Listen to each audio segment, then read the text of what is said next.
I mean, you've done this before, but like, what makes this album different? Like, it's just like, I mean, every album's been post, like when I put it out, it's usually like a big feeling of postpartum depression. You know what that is? Yeah. Yeah, that's usually what happens for a bit, and it's like an existential crisis because I'm like, oh shit, what the fuck is my purpose now?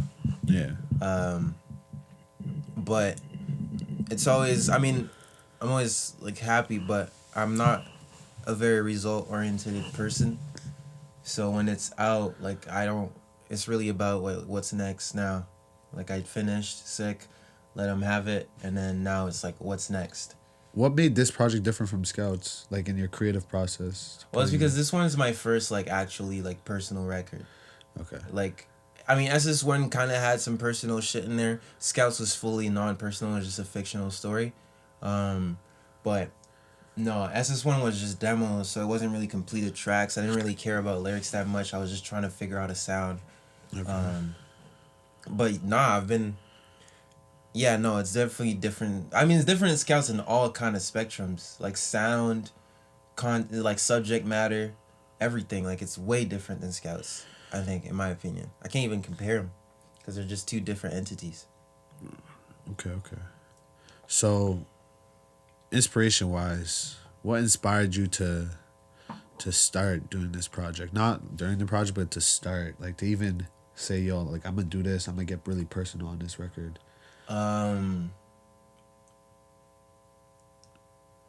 It was a lot of, bro, like the past, you know those posts I've been putting on my IG, like leading up to the release? Yeah. It was so funny because like that was assuming it would come out Friday. So then, like when it didn't come out Friday, I just stopped posting for like 4 days. I was like, okay, what now? But it was just a lot of shit going on. Yeah. It was a lot of shit going on. And like the past 2.5 months have actually felt like 2.5 years in terms of like content. It's not that it's been long, it's just that it's just been fast, slow, both at the same time. You know when you're flowing into something? You know it's crazy? And time doesn't even exist? When I was listening to 18, like there's parts of the song I was like, yo, when this song gonna end, man? It's funny, there's parts of the song where it's like, oh, I hope this doesn't end. So like I know exactly what you mean. Like those 2 months kind of felt like that's one song. Yeah, so I really wanted that to be 10 minutes, which is funny because it ends with the guy saying, that wasn't 10 minutes? Yeah. That was, whoa, wait, that was a 10-minute. Nah, who was that? That's Cassius. Cassius just freestyling? Yeah, that's Cassius freestyling at his crib. I wanted him, I had the beat, I made the beat for that like a party. I was like, watch, I'm gonna make a beat right now. And then I just made nah, I don't drink, bro, still? Yeah. No, it's fun going to parties because it's like I blend in with the drunk people so well. Like if you see me at a party, you think I'm drunk. Bro, you say you don't drink. We drank at the studio together. Yeah, we did. Yeah, we did. Oh man, I got fucked up. God damn. Shit, dog.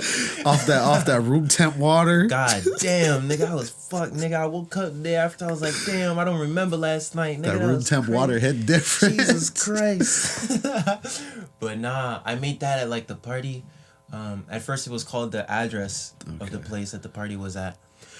And I just had the looped it for 10 minutes and let him freestyle, and then I just cut a few of the parts. Yeah. But then it's cool about that because like into it you can tell he has no direction when he's first starting. Yeah, and then it's like a direction comes from it. And also at first the beat was the same as the one that's Jay, like you know Jay's Rehab, part. Yeah. It's all one project file, except in his part the sample is reversed. Okay. It's the same drum loop. Okay. And then I just have it like do the. At first it was supposed to be one track. But what made you highlight your features that much on this album?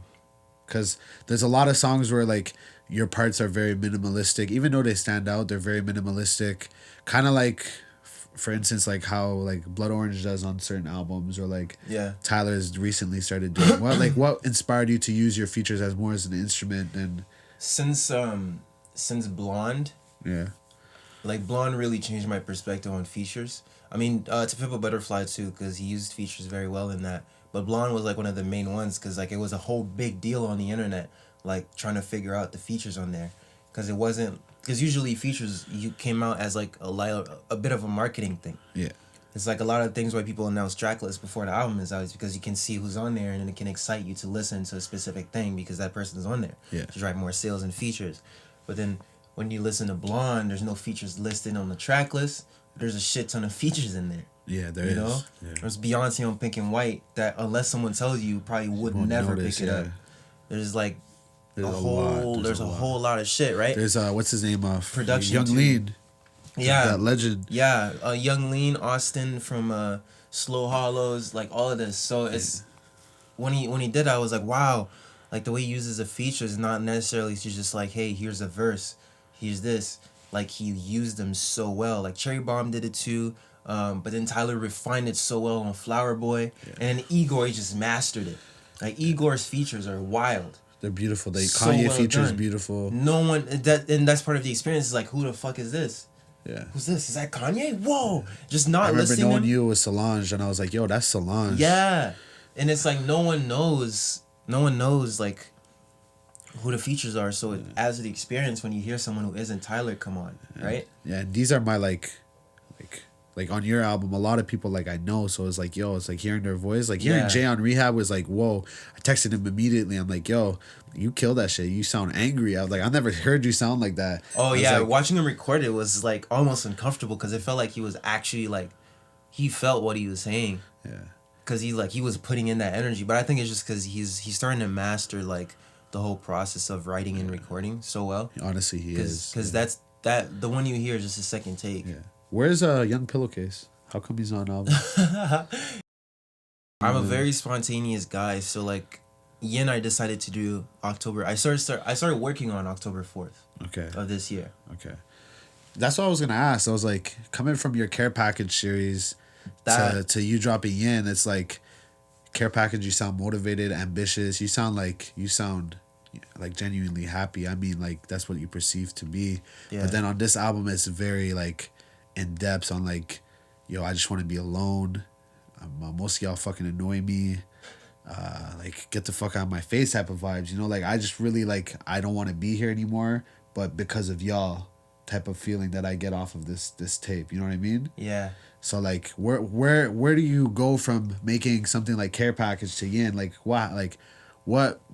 how can you transition into that mental state? You know what I mean? Well, you could say that everything I've done up until this point, maybe except Study Series 1, has been very yang. Yeah. So it's more elevated. Like For a Second is just a fucking club song. Yeah. Let Me Know is just a pop song. Young Boy Flex is very interesting because It's my favorite song. It's like it's commentary, it's criticism. It has failed, but it's still an attempt. Why is it? Why would you say it's failed? Because what I was going for is just not what happened.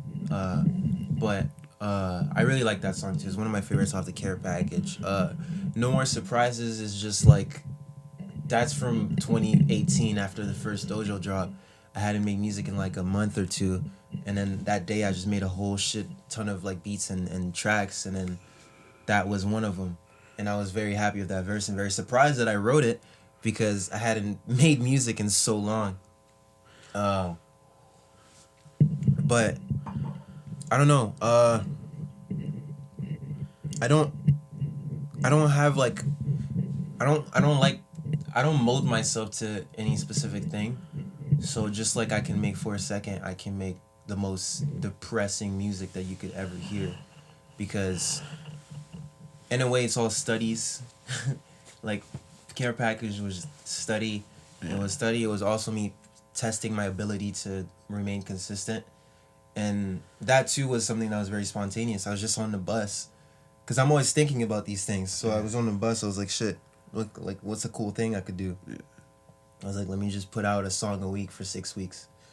And then and I did it. I was very surprised that I managed to survive those 6 weeks. That was very intense because I was doing the podcast at the same time. Yeah. And work. You guys work hard, man. Like especially with like the Dojo Club and all that shit that you put out at the same time. Yeah. You be working, conceptualizing and working hard. You just remember you got to put some out?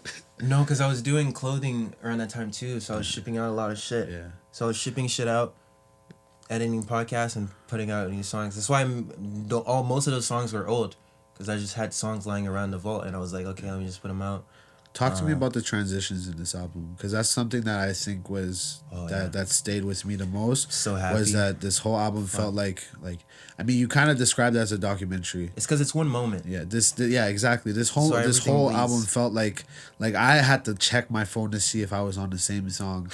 So like, especially from the intro to the second song, the intro is beautiful, by the way. Thank you. I thought it was like first of all, you've been making the best music like since I met you, like recently. Like Pirate, the Pirate song. Pirate Bay is fucking fire. I think I texted you right away. I'm like, yo, like this sounds like some Daniel Caesar shit. Like this really sounds like some like heartbroken shit. Like you tapping into a different bag, and then the intro was like amazing. It felt like an experience. Like it really felt like I feel like rappers, even though this isn't a rap album, rappers try to do the most on the intro to set the tone. I feel like you just vibed on this and like it set itself. You know what I mean? Yeah. Like the vibe was set. You know what's funny? Track 8 was supposed to be the intro.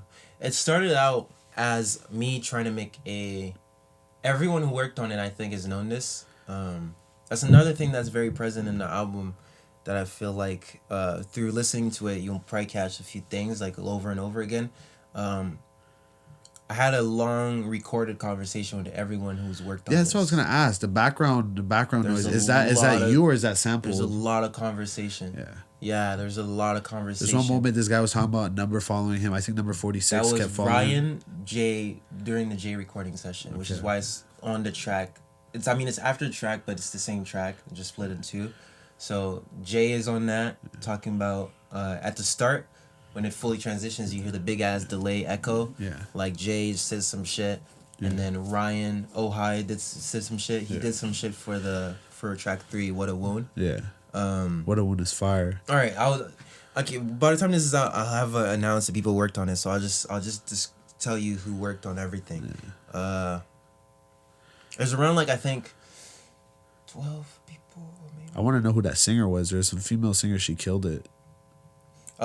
Okay. Who's on this? All right. So the first is fully me. My friend Thomas did the loop at the end when. I'm about to pull up the track list. Yeah. Just to make it easier. Thomas did the Thomas Howarth did the loop after all the whole piano piece when it fully changes into this weird transition thing. Yeah. And before then, Bittersweet, yeah. Yeah, before Bittersweet. That is, and then during the conversation, it's me, Paloma, and Akris talking. When I started working on the album, I had a 20-minute conversation with Paloma and Akris, and then we talked about where I was going into making it. Okay. And that conversation impacted the concept of it. Basically, the album is chronologically describing the last few months from a breakup to where it ends. Okay. So it's just everything that happens there. So Bittersweet is because the feeling of breaking up, but then it's at the same time it's very yin, but at the same time I've felt the most powerful. These past 2 months have been me feeling the most powerful and the best about myself that I've ever felt ever in my life. But at the same time, the opposite's been going on. Yeah. So I just wanted to focus on the yin for once. Yeah. So we were talking about that when's the best time to let go. That was in relation to that whole thing. The blue is my favorite color is in relation to when that moment happens, like the conversation, you can say. Bittersweet, it's me and Veli. Veli, I can tell I could hear him. Yeah, Veli he came here. We recorded all of his parts during that session. My friend Angelo is the one who does the saxophone and the flute. I was gonna say, yo, those percussion instruments you use, bro, were they sampled or was it someone the drums on that are sampled. Okay. But the flute that you hear, the saxophone at the end, the big ass solo with the flute and the sax, that's both my friend Angelo. I went to his crib and he did those. That's fire. I was so shook when he pulled out the flute. I went for saxophone, but he just plays a whole shit ton of instruments. That's fire. And then that's it for that one. There's conversations I think in there with Akris and Paloma. Yeah. What a Wound is the one with the most people on it. I wrote the beginning part when you hear me talk. It's not very audible. Yeah. That's on purpose. But the verse when I start singing, at first I had the mumbles Yeah. with the melody idea, but Noah wrote that entire thing. Okay. And I just recorded it. And then after that, the girl comes in. You know who that is? Who? That's Deja. Khadijah? That's fire. Yeah. You know what? I thought it was her, but I'm like, there's no way they know each other like that. Nah, bro. That's like crazy. she came over and did it.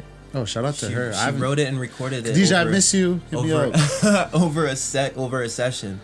Like, that's beautiful. Yeah, she very well written. Like, it was very fast. Like, and like I put her on the spot and she still did it. Nah, and then fire. at the end, I don't know if you know Nardine, Valerian Alien. I don't know if you know that. Who that is. Did you interview her? She's on the podcast. I think she's 25. Episode. Yeah, she episode after me. Yeah. Yeah. I've her. She wrote the piece for that. I asked her to record herself reciting it, so she's the one who ends it. Okay. And then Relapse is fully me, but Angelo does some sax on there. Okay. It's one of the most simplistic like beats. It's one of my favorite ones. I like how Relapse comes before Rehab. Yeah, but that's what was going on. It's like you did it, you broke up, and then you bittersweet whatever. What a woman! It's like, oh shit, like this is like I really did this. But then Relapse is like when you see that person again. And you're like, I know I left, but I want to see you again. I know I left, but I want to feel you again. Yeah. It's that moment when you like you can't really let go. Yeah. So you're back. But then Rehab, the reason why I got Jay is because it's like when you snap out of it, you're like it's like fuck, like you know when you need rehab, it's like you're the most blunt with yourself. Yeah. That's why I got Jay, because I knew Jay would write the most blunt verse of all time, which he fucking did. Yeah. Right. So my favorite part in his verse is when he's like, I told you I would like I told you could call but you can't. Yeah, like it's like I lied. You know? I fuck with that was yeah. No, when I heard him record that I was like, holy shit. And then on the beat it was even better. For that the beat is fully me. And then 18th is Cassius. Okay.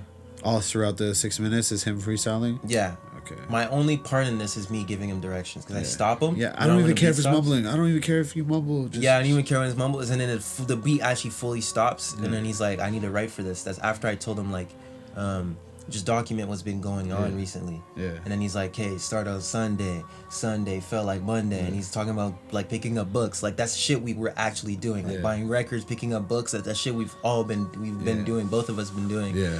So it's perfect. And then you can hear me drop the ball. I was rolling marble balls, like the stress balls. Pause. And one of them fell. Yeah. One of them fell and then hit the mic. And he's like, this nigga like making noise in my house. You need to blah, blah, blah. Yeah, yeah. And that's when it ends. But then after Rehab, you could say the whole thing with like Shorty's like settled. It's like done. Yeah. And then 18th is kind of like the interlude into the new shit. Yeah. Free Will Baby is a completely different. It's a different vibe. Yeah, it's a different like story person. Yeah. So, knowing the concept now is like the album makes a lot more. Like the album made sense, but like it makes different sense. Yeah, I look at it differently now. Like yeah, it makes I even reading the titles now after it makes a lot more sense. That's fire. Anyways, keep going. Sorry. Free Will Baby is me, Callum, my friend Callum. I don't know if you've heard of the Congrigo events. No. The one I performed at one of them. The one at It wasn't that like that outside space. Okay. Callum, I'll send you his profile. Very, very fucking talented dude. Like plays so many instruments, so good. He does guitar on that. Okay. And the drums at the end are him also, like the weird like, and then that's 5,000 Rivers, Styx Rivers, aka Seppi, at the second. I've never met that dude, but like I seen his interview with you. Yeah, I thought that was great. We recorded it that day. I hear about him a lot, like through social media and shit. Yeah, he's very, very, very sick guy. That was like 2 takes. He did not write it. Yeah, that was just him just going off the dome. And I knew he'd be the perfect voice for that because it's so not the style of music that he usually... I mean, actually, he does very weird alternative shit, so I wouldn't say that. But I wanted him over non-hip-hop shit, but also, like, in the most auto-tuned, thing. And, Callum does the guitar. And then that transitions into track 8, Just a Little Upset, which is the full solo one. Like, no one else worked on this except me. And just a little upset was when I was trying to make this a 20-minute song. That's the first song I did. That's why the transition in that is actually so thought out and like well done into Docile, is because at first it was supposed to be like this all the way through. But then I was like, nah, it just evolved into a full album. It was supposed to be one song that lasted 20 minutes. That's crazy. At first. And it was just going to be turned seamless. into a whole album. Yeah, it turned into a whole album, just through songs that I did not want to get rid of. But just a little upset is just result of Free Will Baby. It's just like, you know, one of the posts from the rollout that I was doing of the quotes and shit, one of them is watching you through a one-way window. And that's exactly what I've had to like face and accept about myself, like as a person.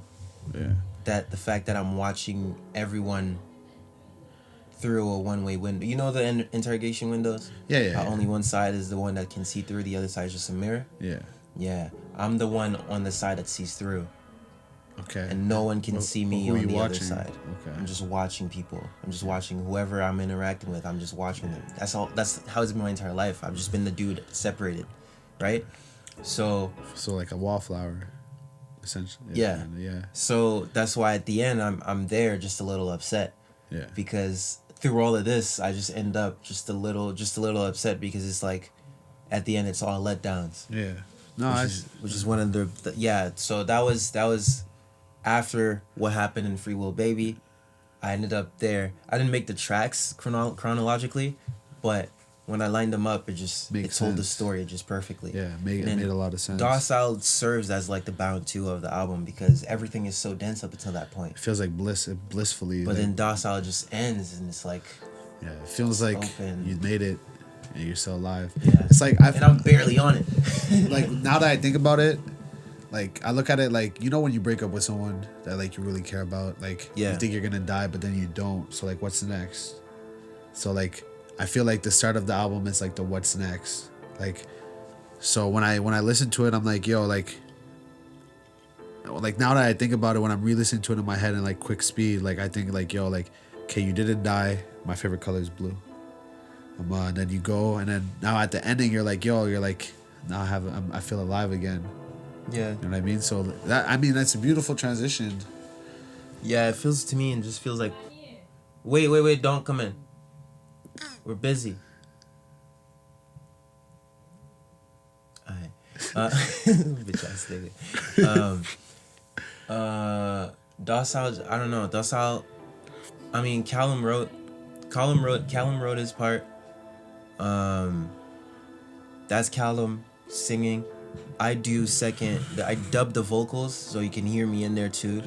And then that's Noah that comes in, like, you know, after Callum's verse, when the drums go out and you hear this weird like feminine voice. You can listen to it after, and you realize that's Noah, because at first I sent the beat to Noah, and Noah like had written a part for it. But then when I got Callum's part, I was like, well, Callum's fits way more as like the main part. I was like, I like the melodies and pockets that Noah like does. So then I'm like, I'm just gonna figure out how to mix those two. Noah sent me like so much more, but then there's two parts that was just like so sick. And Callum also does the guitar solo at the end. But the thing about the album that I think is cool is it ends inconclusively. Like, in terms of musically, sonically speaking, it ends on a chord that is not conclusive. On a very like tense chord. And if you put the entire album on repeat, the reason why it ends with a sentence starting and it just cuts is because it transitions into the first song. That's why what happened, I was just gonna say, like, it's similar to like you're a Brockhampton fan too, like when the Saturation 3 ends, and it transitions back into it reminded me of that. That's why I said like the transitions on this album is impactful. Like, it's the first thing I noticed was every song felt continued, and I loved it. That's because to me it's just, I have this obsession with loops. To me, everything in life is just a circle. Like, everything is a circle. Like yin yang is just all circles, and it's like no matter how much you try to run away from something, you're gonna end up run, walk, or stay where you are. You're gonna end up where you started. Okay. So that's me doing that sonically. Okay. Like I'll end up back in blue is my favorite color eventually. Through Fair. all of this, like all of the pain, yeah. whatever, it's gonna happen again. Yeah. Right? And it never ends. Like it's all just loops. So that was that. What does this album mean to you? Comparing it to Scouts, like, what does it mean to you? I mean, it's the first personal one, so that was a different type of postpartum depression because it's actually like personal, right? Yeah. So you're actually like ripping out a piece of your heart, putting it on a platter, and just giving it, and you're like here, and then people can just look at it, eat it, break it, stomp on it if they want, right? Were you more scared of the reception on this album than you were when you put out Scouts? Nah. I mean, Scouts. When Scouts dropped, I was off 2 Gs with Tim. Okay. So I was tripping that day, so I fully forgot it released until like the day later. Yeah. And then this one, not the same, but it just felt like because over the past year I've gotten so accustomed to the what's it called, the process philosophy of it's not about finishing, it's not about blah, because you know how I say everything's just a loop. Yeah. You finish climbing a mountain, there's another one to climb, so it never ends until your last breath, and even after your last breath, who knows, it probably restarts. So it's just a constant loop that never ends. So to me, it's just like I'm done. It feels very crazy to like pour myself into this over the past. I feel like it's gonna be worse when I work on a project more than a month, which I haven't done yet. When that happens, it'll probably be crazy when it comes out. Yeah. You think you could go a year working on one project? Yeah. I mean, YIN, Scouts, SS1 is just me procrastinating on the actual debut. This is not my debut album. Yeah. Scouts is not my debut album either. They're all just procrastination. They're all just like pieces. Yeah, the first one was supposed to come out like probably this year, but I just didn't. I feel like your first album is like a work, like it's, you know how like they say like time that you worked on it, and like some artists say like 2016 to like 2020. Yeah, I think it's something like that. I have a lot of songs that I haven't put out that I'm saving for it, but I don't know how that's gonna go. Cause I don't know, it's gonna happen. I just don't know how. But I'm also hoping to. I'm just gonna make songs and see what happens. Why I know putting a title on an album, like a genre title, is very like. I mean, it's expected, but why make this album a new age album instead of basing it like an alternative or a hip hop album? Funny, cause was it a troll or were you? It's kind of me just playing with the idea of like, what kind of music do you make? You know, when people know you make music, what kind of music do you make? Like, what the fuck is genre at this point? Yeah, that's why I say like, yo, music is music, man. They don't ask a painter what type of painter he is, you know. You know, like Tim Cash has put out MOB last year, and he put it out the genre as pop. Yeah. But it's the most alternative, weird shit, which is fully just, it's so not pop. But I said genre is just a money grab. Like if you say like, for instance, that's how like a lot of artists in the SoundCloud, they popped by putting their music as alternative because, like, funny enough, alternative was the most searched genre on SoundCloud at the time. So like these artists like X or Ski Mask would put their music out as alternative and would get more plays off of it, and that's how they kind of blew up. So I think just genres is a huge money grab, and it's just to be like industrialized and all that shit. It's just it's for people to relate to, but like the music is gonna be the music. You know what I mean? Like I feel like for instance, like perfect example, like Lil Nas X, like this guy makes country music. But like, and when I look at it, it's just music. You know what I mean? Just music. I mean, it's the whole thing with trying to put labels on shit. Yeah. We're so obsessed with doing that. Things can't just be, they need to be something. Yeah. You know? Exactly. But it's also new age because I've been into Like, I mean, you know me. Like, I'm Yeah. into, like, the new agey stuff Yeah. anyways. Yeah. So I just thought it'd be just fitting. Because, I mean, yin is new. Like, yin yang, that whole concept is, like, Yeah. new agey, like, weird, like, occult shit. Yeah. So, no, but it's funny how I've known about that concept my entire life, but it's just now that it's, like, fully making sense to me. Like, Taoism actually came to me at such a perfect time. Like, when I came up with yin, I had no idea about Taoism. But now it's, like, the main thing that I'm trying to, like, the main philosophy that I'm trying to adapt into my life, because Taoism just tells you to go with, to just flow with both the good and the bad. Like, we're so obsessed with, like, staying away from the bad and then pursuing the good, but doing both of those reinforces their existence. Like, pursuing bad reinforces the existence of good. Pursuing good reinforces the existence of bad. Both cannot exist without, like, the other. It's like heaven and hell. Yeah, you can't have one without the other. Where do you go from now? This album's come out. You are, well, today is what, the 20th of November? So, Yeah. So where do you go from now? I'm having an existential crisis right now. Yeah. So, it was the same thing after SS1, after Scouts. I'm probably gonna... I figured out what dojo means, so I'm gonna figure out how to incorporate it. How to explain it to people, because I realize I've been telling people to spend money on a word, on a shirt or a hoodie, but that's not really what clothing necessarily is. Yeah. I mean, some people have done it because they had a brand before they started doing it. Like Tyler started Golf Wang after he was already Tyler the Creator, so he already make money.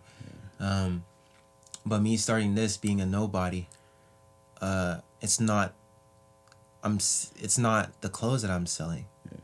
It's what with the idea. It's an idea. Ideas are what change the world. Ideas are what, like, give you immortality. Like, that's why Steve's still so relevant today.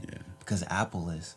And Apple was Steve's idea with Woz. It's like that's what that's what's next. It's just taking ideas more seriously and taking the execution ideas more seriously, because everything is just an idea until it's executed. Becoming money, timeless. Money wasn't just a collection of people's heads at once before it existed, but now people kill each other and themselves over it.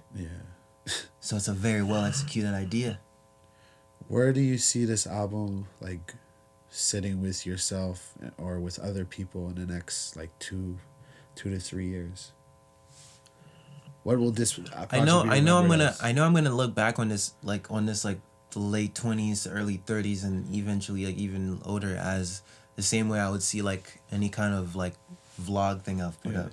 It's like, damn, like, it clearly just shows me where I was in that time and what was going on. So it's like looking back on a documentary, which is exactly what it is. So that's how I think I'm gonna see it. I don't care how people see it.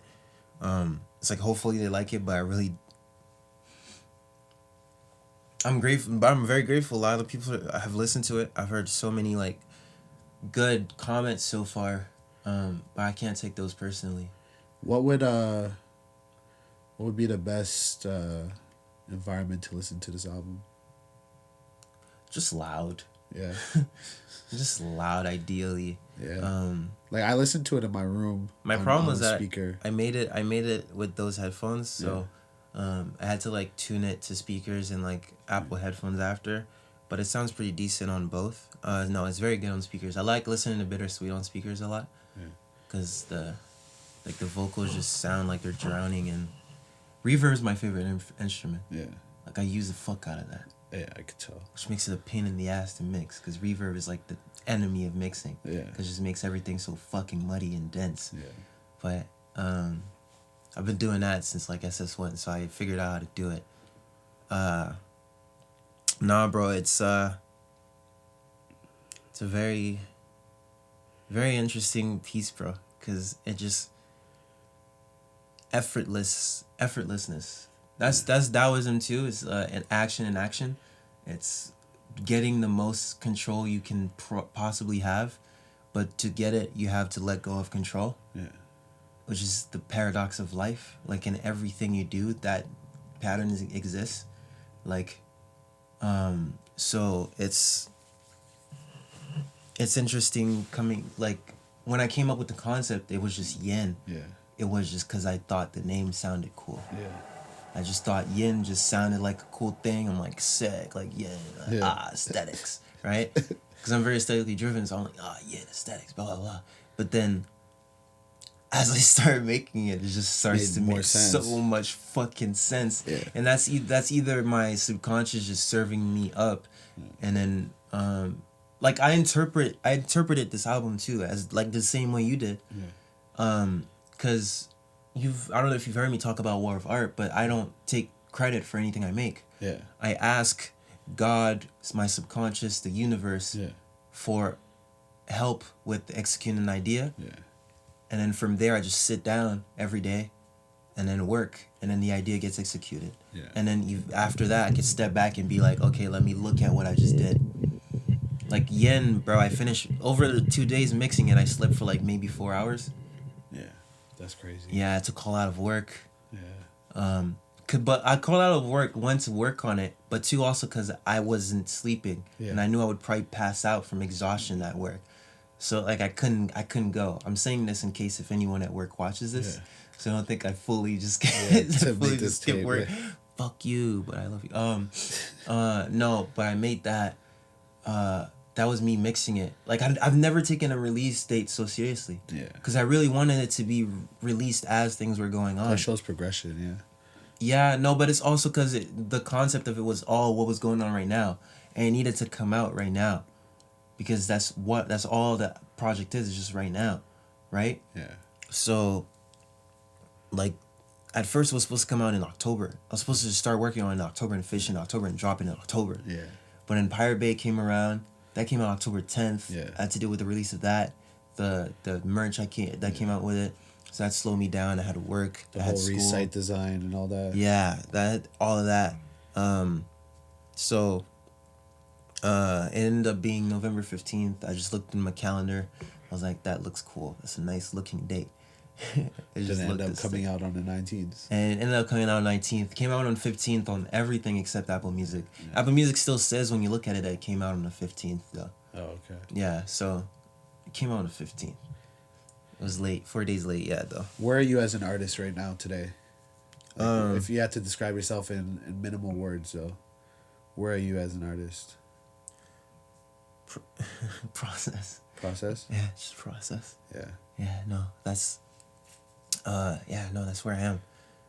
It's process. Ideas matter the fucking most. But they're the least important until they're executed. They're just potential. Okay. Money was an idea. The MacBook was an idea. Apple was an idea. But now they run the world. Yeah. So, if you're just crazy enough to pursue the creation of an idea, I mean, people are ideas. Yeah. Like when you're about to have a child, it's an idea in your head. Yeah. It's like, let's have a baby. You start conceptualizing what the baby's going to be in your head. Yeah. And then it comes out, it can become the next Hitler or the next Steve Jobs or the next Kanye West and have the most important impact on humanity. Yeah. So humans are the most literal representation of how, like, impactful an idea can be. Yeah. But also, I'm the most connected to the universe that I've ever been. So being the most connected to the universe just makes you the most connected to God. Yeah. So if there's one way I could tell you I feel right now as an artist is God. I've manifested so much this year. That's beautiful. And I've been controlling so much just by letting go and letting God. And it's not God in like literal like sense. It's just God as in like, bro, we're all God. Like we're all just one dot. Yeah. You know? Yeah. We're all just one dot experiencing itself being a dot. Because being a dot was just too boring. Yeah. So we're just like, hey, let me just experience myself. This is all that's happening. This laptop is you. This wall is you. Everything is just you. We're just the universe.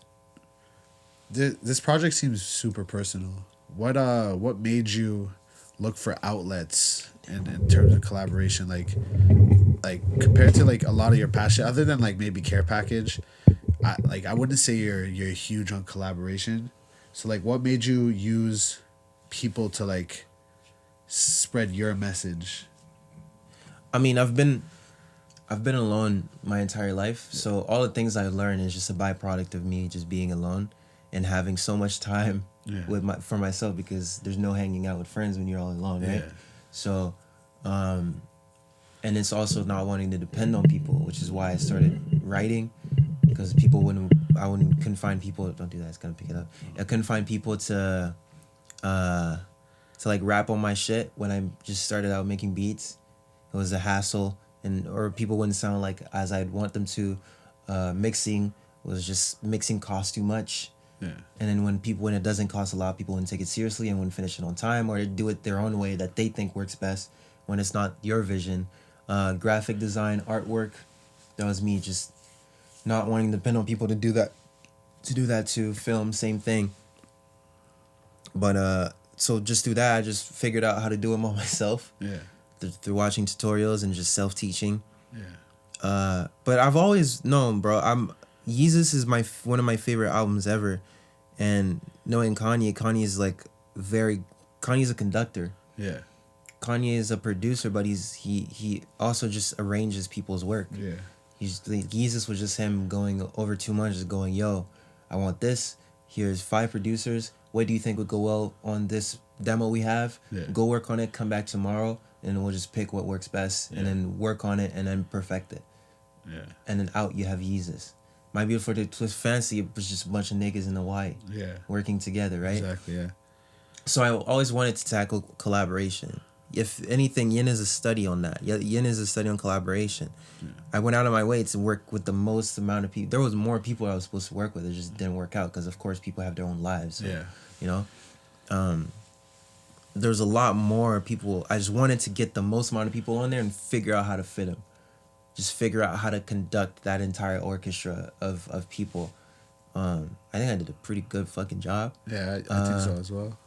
But no, I made most of my shit by myself, but I've always wanted to collaborate. And like it's one of my favorite things. Like, I'm so happy with how YIN came out, and it wouldn't have been that well done without those people and their help. And to see the ideas they came up with that I would never think to come up with myself. Yeah. Is very beautiful. Is this the end of the rollout, or is there visuals coming? Photos, lookbooks. I don't know, cause when I did the photo quote thingies that I put on my profile, that was after after I submitted it, I was on FaceTime with Cassius Tim, and then he asked me, "Do you have any real light ideas?" I was like, "No." And I was supposed to leave to like either go record a podcast episode or to go to work. And then I had a few minutes. And then after that, I just sat down and I did all of those. I did all 9 of them in that one sitting, put them on my phone, and just came up with it on the spot. I'm a very spontaneous person. So I have a million ideas of what to do. This board, when we finish, you can look at it. It's a list of shit that I had in mind to do. But no, I had a lot of ideas. The demo song that I put out right before it dropped was supposed to be released in a completely different way. It just didn't work out because I was supposed to meet up with someone and find someone to help me do it, but it just didn't pan out because that's the whole problem with collaboration, especially when you're nobody.